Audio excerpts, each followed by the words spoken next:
What's up guys? In this tutorial, I will show you how to fix login problems for ChatGPT and the OpenAI website. This should be quite an easy tutorial.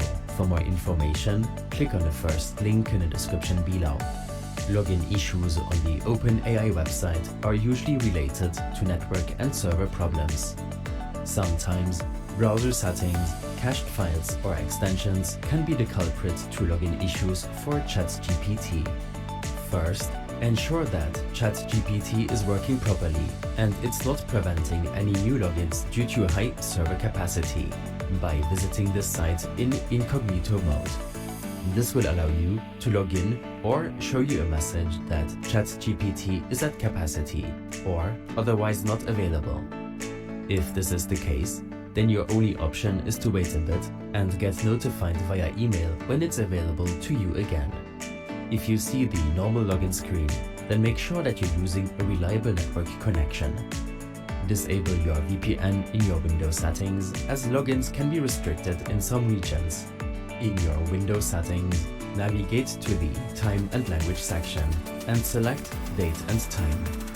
Ensure that the Set Time Automatically option is enabled. Next, visit the page again to see if this helped fix the login problem.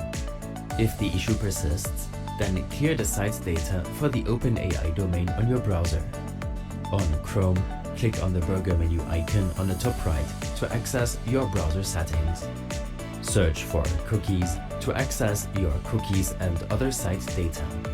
When clicking on See all site data and permissions, you can search for OpenAI to clear stored site cookies and data for the OpenAI domain.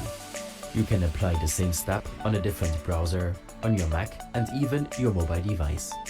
Next, reopen the ChatGPT page and log into your account. When using the correct login credentials, and if the server is not at capacity preventing any new logins, then you should be able to log into your account.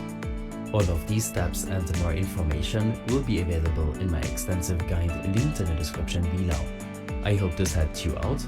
Leave a comment if you have any questions and see you in the next one.